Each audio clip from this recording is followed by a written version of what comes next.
4 valmennettavaa, 6 kuukautta ja erilaisia tavoitteita. Mutta Niinaa, Marja-Leenaa, Mikkoa ja Samia yhdistää kaikkia elämänsä parhaimman kunnon tavoittelu. Kaikki lähtee treenissä oikeista tekniikoista, monipuolisesta ruokavaliosta sekä tietysti kovasta työstä.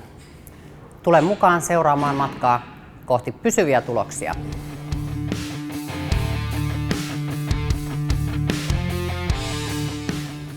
Moi, mä oon Niina, 45, 4 lapsen äiti ja tarkoitus olisi vähän tässä parantaa tätä kuntoa ja saada lisää energiaa ja nukkua paremmin ja kuntokin olisi ihan kiva nostaa, että aika rapakunnossa sitä on, että semmoista.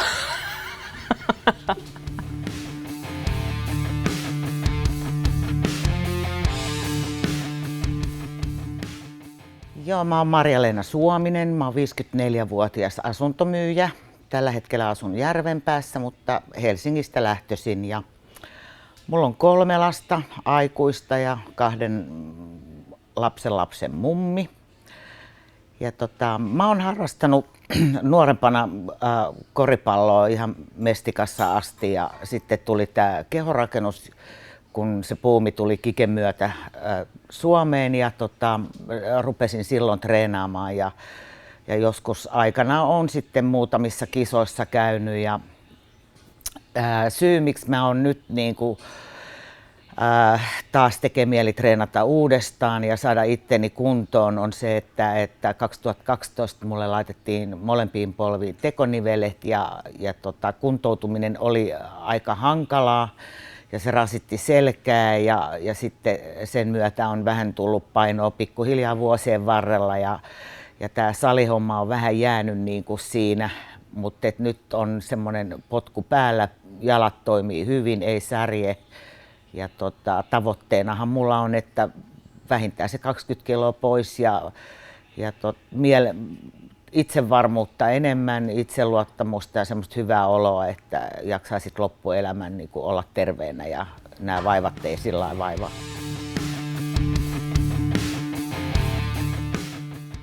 Ranniston Sami, 32-vuotias, rakennustyömies, toimin panostajana. Salihommia tehnyt 5 vuotta ja tavoitteena olisi tietysti päästä erittäin hyvää kesäkuntoa, saada lisää lihasta ja ehkä vähän rasvaakin pois.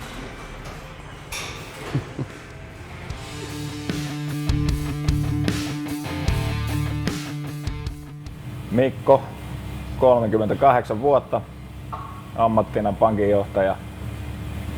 Urheilua, jo pieni ikä kamppailuurheilua, mutta nyt olisi tarkoitus saada kokousviinerit vyötäröltä pois.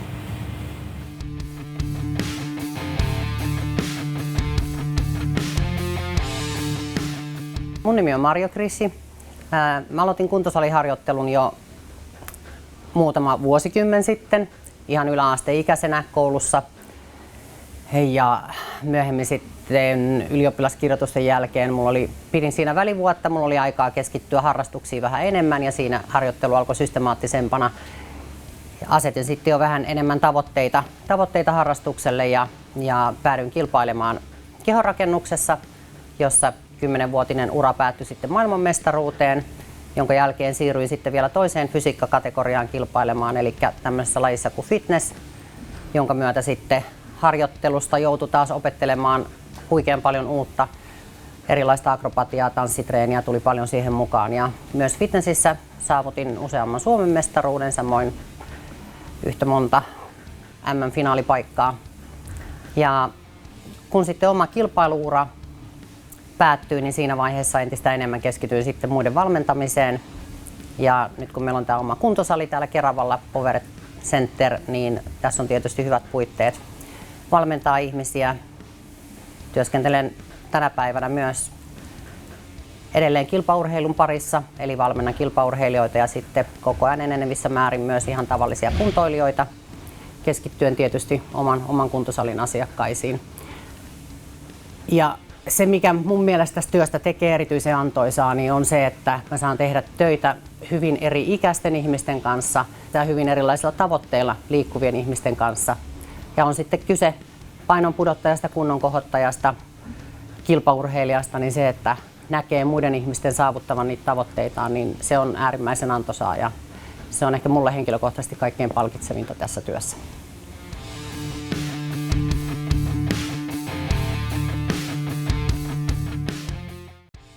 Eli nimi Heikkinen Marko, ikää 47 vuotta.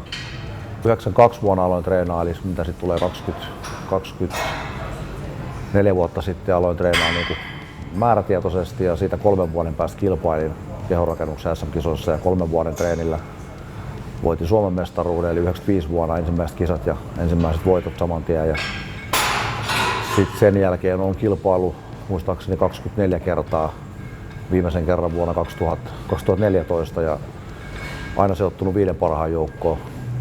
Eli jonkinlaista tasoa pystynyt pitää siinäkin yllä ja valmentaminen alkoi noin 15 vuotta sitten, eli silloin ei ollut tämmöistä PT-ohjauspuumia kuin nykyään, eli lähinnä valmennettiin tämmöisiä muita kilpailijoita tai ketkä oli menossa kisoihin, että se oli enemmän tämmöistä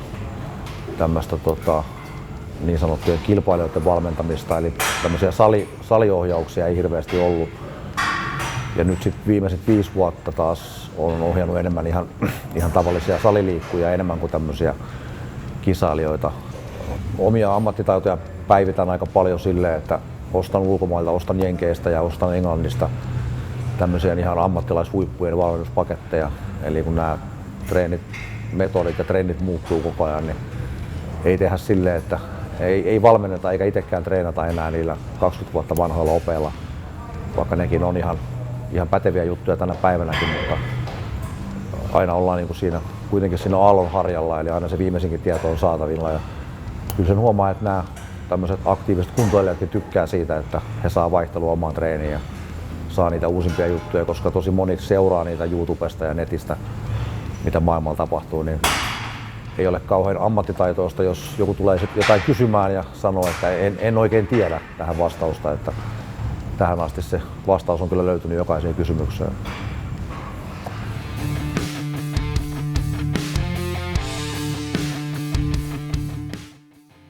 Hännisen Antti ja mä oon tässä valmentajana ja mulla on tuossa urheilutaustaa jenkkifudiksesta,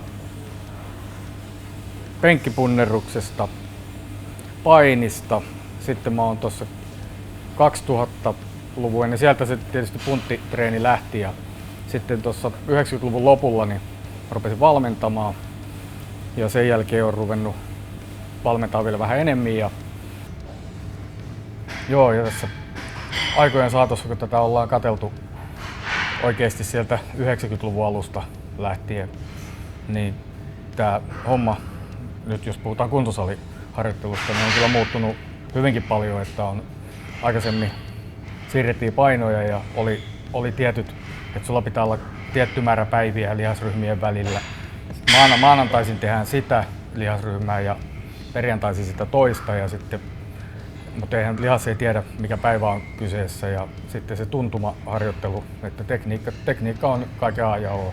Loukkaantumisriskit vähenee ja kehitystä pystytään hakemaan vielä sitten vanhemmallakin iällä, ettei tarvitse olla 20. 20 kestää nyt tietysti ja kehittyykin helposti vähän huonommallakin tekniikalla, mutta tekniikalla silloinkin kehittyttäisiin paremmin, jos osattaisiin tehdä se oikein se homma. Että sitä on hirveän paljon, että tehdään edelleenkin sitä vanhaa malliin, että ei olla perehdytetty asiaa, vaan tehdään sillä samalla kaavalla, millä ollaan tehty 20 vuotta ja ihmetellään, että 15 viimeistä vuotta niin ei tullut enää mitään kehitystä. Et siinä vaiheessa, kun kehitys loppuu, niin pitää miettiä, että nyt pitää keksiä jotain uutta. Et sitä kautta mä oon hakenut näitä oppeja, että saataisiin se kehitys jatkumaan, että se ei pysyisi. Et siinä ei olisi turhan pitkiä semmoisia suvantovaiheita, että se olisi koko ajan asteittaista ylöspäin menoa, että homma pysyy mielekkäänä ja kehitys tapahtuu ja pysytään terveenä.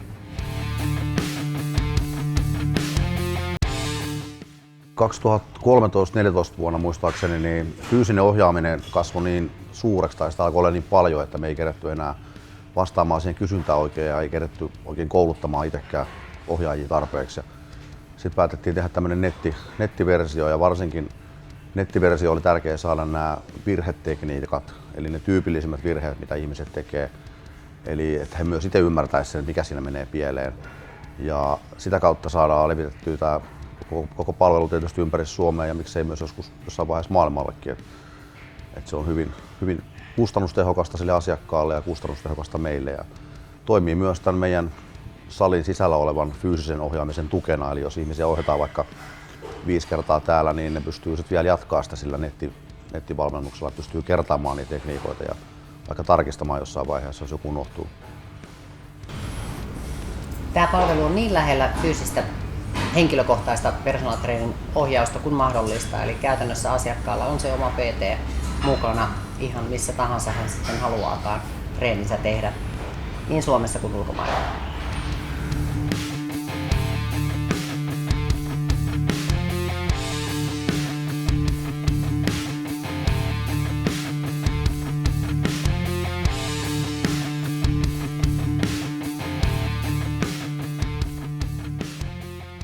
Meidän treenikonseptin ytimessä on oikeilla tekniikoilla treenaaminen ja se mitä se tarkoittaa on se, että liikkeet suoritetaan lihaksen liikeradan mukaan, liikelaajuuden mukaan, ei käyttäen raajan ja nivelen koko liikelaajuutta. Liikkuvuutta toki harjoitellaan erikseen, mutta sitä ei yhdistetä tähän vastusharjoitteluun. Me käytetään täällä kehon koostumusmittausta, se on yksi hyvä seurannan väline. Ja Niina, otetaan nyt sun lähtötilanne lukujen valossa. Eli sun tavoite on nimenomaan kiinteytyä ja me seurataan tällä mittauksella, että sun lihasmassa säilyy tämän projektin ajan, mielellään vähän lisääntyy ja saadaan sitten sitä rasvaprosenttia sieltä hieman alemmaksi. Äläkä hypötä. 2. Ylös, hyvä. 3. Yes. Ja muista pitää tiukka puristus pakaroissa koko ajan. Ylhäällä jännitä tiukaksi. Hyvä. Joo, me saadaan panna sulle seuraavaan sarjaa vähän lisää painoa. Käännä vaan se lukitus siihen. Hyvä. 6 ja viimeinen vielä tämän jälkeen. Kerta vielä. Ei mun tarvinnut edes jeesata. Hyvä. Noniin, sieltä tuli 7 vielä sen jälkeen, kun sä olit valmis lopettamaan.